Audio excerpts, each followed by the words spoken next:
A lot to talk about today in the news, starting with a record-setting speech at the Capitol last night as President Trump spoke for 100 minutes in his first address to Congress. Well, the president touted the administration's quick action in fulfilling his agenda despite protests from Democrats in the audience. CBN congressional correspondent Michelle London reports. America is back.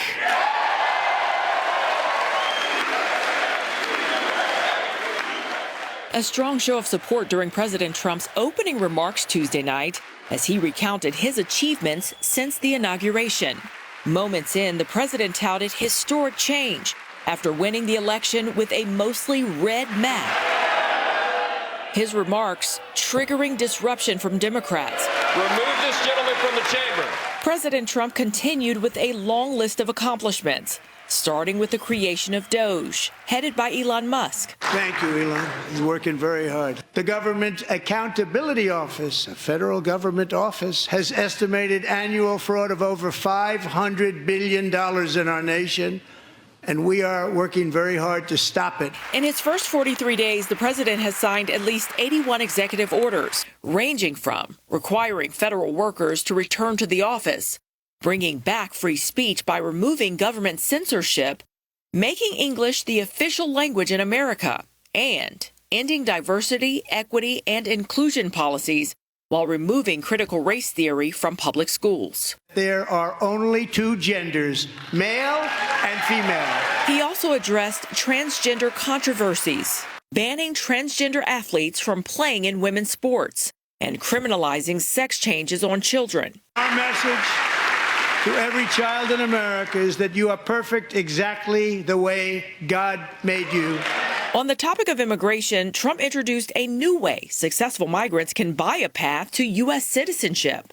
We have developed in great detail what we are calling the Gold Card, which goes on sale very, very soon for $5 million. Throughout his speech, the president honored regular Americans, including the family of Laken Riley, a nursing student killed by an illegal migrant while jogging last year. One of the most emotional moments of the night went to DJ. In 2018, DJ was diagnosed with brain cancer. The doctors gave him 5 months at most to live. Now, 6 years in remission, the 13-year-old has always dreamed of being in law enforcement. And Tuesday night, his dream became a reality. DJ, we're going to do you the biggest honor of them all. I am asking our new Secret Service Director, Sean Curran, to officially make you an agent of the United States Secret Service. Moments after Trump's speech, Michigan Senator Alyssa Slotkin delivered a rebuttal to Trump's address on behalf of Democrats. Just 2 months into her tenure in the Senate, she's been a vocal critic on Trump's handlings with Ukraine. It's at risk when the president decides you can pick and choose what rules you want to follow, when he ignores court orders and the Constitution itself, or when elected leaders stand by and just let it happen. The president, however, sees glory days ahead and promises the American people a bright future. My fellow Americans, get ready for an incredible future because the golden age of America has only just begun. It will be like nothing that has ever been seen before. Thank you, God bless you, and God bless America. Michelle London, CBN News, Washington. Thank you, Michelle. A lot to pack in there. This is a great day to have CBN Chief Political Analyst David Brody with us. David, I'm still drying my eyes from DJ Daniel. We might get to that. But first, what did the president need to accomplish in this speech, and do you think he succeeded? Well, there's no doubt about it. Look, he was in his comfort zone. You know, they talk about being in a zone in a football game, right? That quarterback that just kind of lasers in, goes 20 for 20 in pass completions. That was Trump last night. What do I mean by in a zone? He was talking what Americans are thinking about right now, whether it be cutting back on a bureaucracy, not necessarily the federal worker portion of it, but definitely the wasteful spending, the gender stuff that has just run amok, immigration, just go down the list. He was in his sweet spots, plural, and I think that really helped him last night for sure, Andrew. One of the most compelling parts of the speech was when the president spent a lot of time, considerable time, listing wasteful spending projects by the federal government. Democrats probably are not responding as many Americans. What do you think? Well, look, I thought actually that was the key part of the whole speech last night. I know a lot of folks will talk about different portions of it, but let's think about it. Let's go to the heartland and talk about, someone that just doesn't care too much about politics, but is listening to the speech for a moment. And then Donald Trump, the president, starts to rattle off a list of these wild things that are being spent on the taxpayers' dime, like $8 million to make mice transgender. What? It's like that type of stuff. And he just went on and on with it. And I think that really bonded him, I believe, with the American people when you start to go over and over again and explain these programs of like, what are we doing here? I think that plays to his brand of common sense. And we're seeing polls this morning, Andrew, indeed, that the president was well received last night. 76%. It was a YouGov poll, CBS actually, a CBS YouGov poll showing 76% of Americans liked the speech by President Trump. We expected protests. We saw them. Democrats tried to protest the president in different ways. How do you think that's going to play with the American people? It was a rough night for Democrats. They've tried everything. The old kitchen sink strategy has not worked, as Donald Trump pointed out, by the way, last night in his State of the Union. But look, they held signs. Of course, Al Green, who went ahead and, protested, shaking his cane up in the air, and he had to be escorted out, which, by the way, is unprecedented. That's never happened before. Some Congress members walked out. AOC, for example, never even attended the State of the Union. So they tried all different tactics. But the problem is that there's a fundamental disconnect between what the Democrats are doing and what the American people want. And specifically, with DJ there, the 13-year-old brain cancer child, look, Democrats sat on their hands. They didn't even applaud him.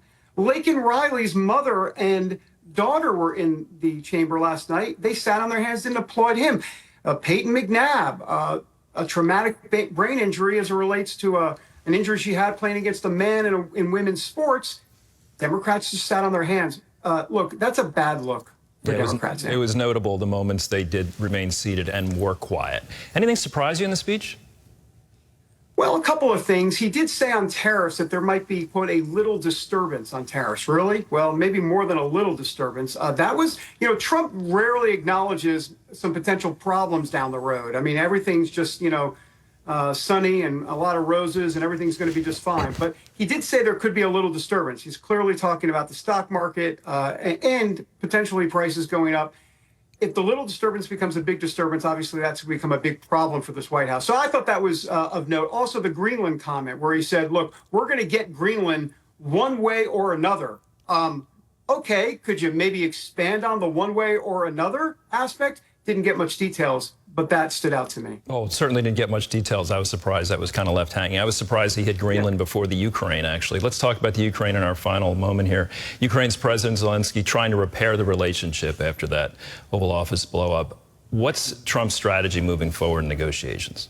Well, look, I mean, he got Zelensky to do what Trump wanted him to do, which is, dare I say, come back to the table and grovel a bit. I mean, we saw what he did with that statement saying, yeah, that meeting didn't go too well. I'd love to sign a minerals deal.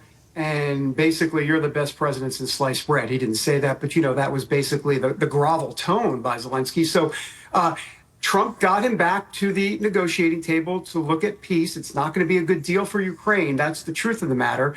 And also remember, when Zelensky walked away, or actually was escorted out of the White House last week, remember Europe then came to the table and said, oh, you know what, I'll tell you what, we'll do $800 billion, $900 billion in U.S. money. And that's exactly another part that Trump wants, which is Europe doing more of their fair share. So Trump is getting everything in the art of the deal. And Zelensky he doesn't have any cards to play. He just doesn't. And Trump knows that. And that's where we're at. All right, David, appreciate your insight. Thanks for joining us. Want to grow deeper in your relationship with Jesus this year? Well, Lent is a powerful way to do that. So what is Lent? It's the 40 days before Easter when you can fast or give up something, like maybe certain foods, social media, or your favorite Netflix show. It sounds difficult, I know, but it's actually a great way to refocus your heart on God. It's the Spirit versus your flesh. And when those cravings hit, instead of giving in, take it as an opportunity to turn to God, seek Him, and grow in your faith. To encourage you on this journey, we've created a daily email series to guide and uplift you every step of the way. Our hope is that it helps you stay committed and strengthens your walk with Jesus. Ready to take the next step? Sign up today by checking out the caption below and start your Lent journey with us.